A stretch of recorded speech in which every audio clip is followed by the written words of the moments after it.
let's talk about the fears of being judged, okay, or perceived, if you will, and just feeling like sometimes we don't fit in, or people don't like us, we're the rainbow sheep. People are always looking at us, sometimes in good ways, sometimes not so good ways. Okay, so when I was in my ascension journey, I mean, I'm still on it, but I mean, earlier in my stages, that was a huge fear of mine, of being judged.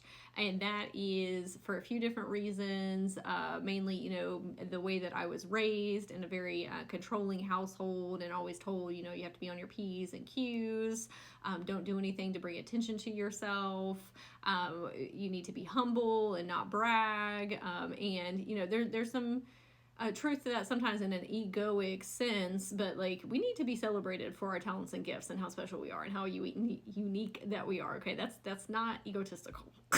Okay, but I was raised with a different type of mindset. Maybe you were too.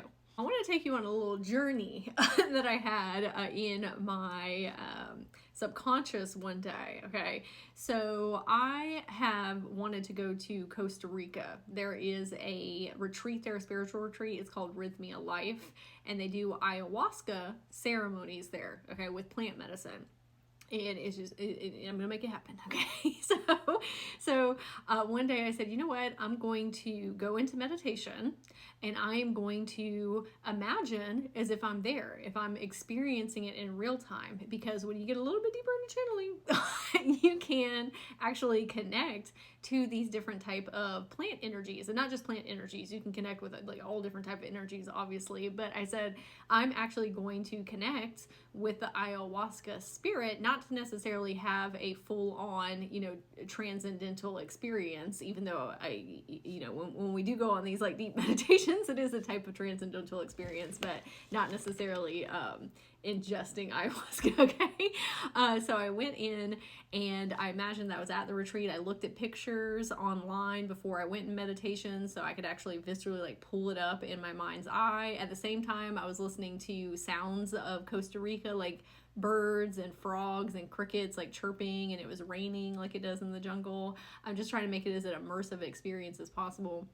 And so I was envisioning that I was laying on a mat, and we had all just taken the ayahuasca, and I started to feel so much panic and anxiety in my body. In my higher self and spirit of ayahuasca was like, why are you feeling this way? And I said, oh my gosh, I feel like I'm gonna get judged, that I'm gonna get up and start moving weird, or start dancing weird, or start crying or throwing up, and I'm just gonna look like a fool in front of everybody, right? But that had been an underlying thing that I had felt forever. Okay, since I was a child and a teen, like I never wanted to draw attention to myself, but that's also because I had very low self-confidence and self-esteem and self-concept, and so, you know, of course I was getting projections of that outside of me that were validating how I was feeling internally, and so it was just compounding the situation.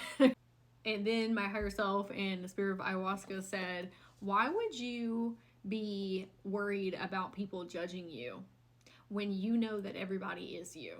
They said, do you actually know that? Do you actually realize that? And I was like, yeah, I do. I do have that understanding that we're all source. I am the creator. Everybody is a reflection of me, so that I can enjoy self and learn and grow from self. And they're like, well, then why are you worried about being embarrassed in front of yourself? And something about that just completely opened up something in my awareness. It was like, oh yeah, like why am I concerned about other people's judgments and perceptions, when at the end of the day, it's just me. They are literally just there as reflections to help me learn how to have deeper radical self-love, and to not worry about all of these external things that seem very real, but they're not actually at the end of the day. And after that, I have just had a completely different experience with people, okay, or even with myself. Now, I'm not saying that I'm above feelings of being judged or perceived, because that still happens. But once I had that awareness shift, very deep in the recesses of my subconscious and with my inner children and teens, it really doesn't affect me on the same level, because now I can come in and say, okay, why are we feeling this way?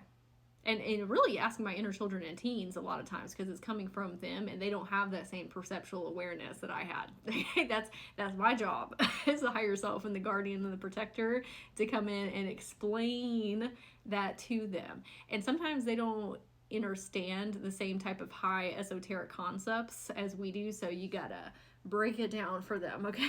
Further.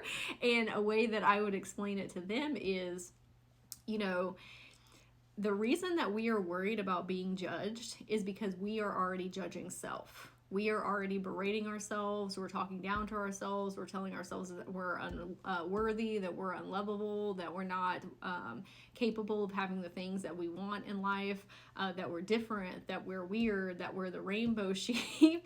And it might really feel that way in your reality, especially to your inner children and teens, for sure. Okay.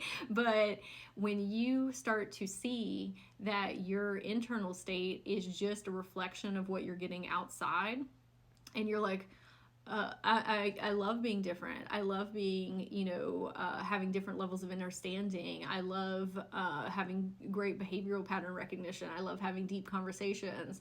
I love coming up with new innovative and creative ideas. Like when you're celebrating the things that make you so different, or having blue hair, or dressing like a fairy, or wearing fun makeup or fun clothes, all these different things that we are afraid to do and express ourselves with.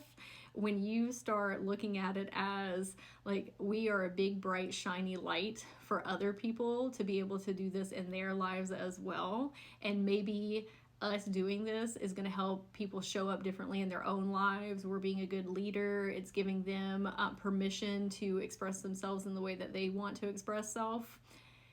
You actually stop having people come into your life that judge you. And not in its entirety. Like sometimes people are coming into our life that are contracted to come in to judge us, so that we can level up above that and shift up into the next identity, okay? And like really solidify a great self-concept, because you have to have contrast in order for you to shift up a level. Okay? But when you're coming in with that, like, oh, they're just here to help me de-shed even more filter lenses and distortions. They are here to help me find my authentic truth and values and beliefs, and become an even bigger, brighter leader in my own life and in others and in my community and in the collective. That's for the inner children and the teens, okay? You over here with your higher awareness is saying, that's just me. That's an older version of me, because we probably all come from judgmental spaces too. I'm not above that. Like I can be very judgmental, okay, in my now human experience. And so we can even look at that and say, where am I showing up like this in my own life, either with self or with other people? Is this a lesson where I need to shift my internal dynamics? Or is this just showing me like how much I've grown since the personas that I've been in the past? What we don't need to do is regurgitate generational trauma towards self, of trying to protect ourselves as a safety mechanism, of saying, well, I'll judge myself, so that way when other people judge me, it won't hurt as much. You're doing the most damage to yourself, okay? Other people cannot necessarily hurt you with their judgments and their preconceived notions about you, or the way that they feel or look at you. The only way that they can hurt you in those ways, if you feel that way about yourself. That is why it hurts, is because there is a truth within the things that they're saying, but it's not an actual truth. It's a distorted truth.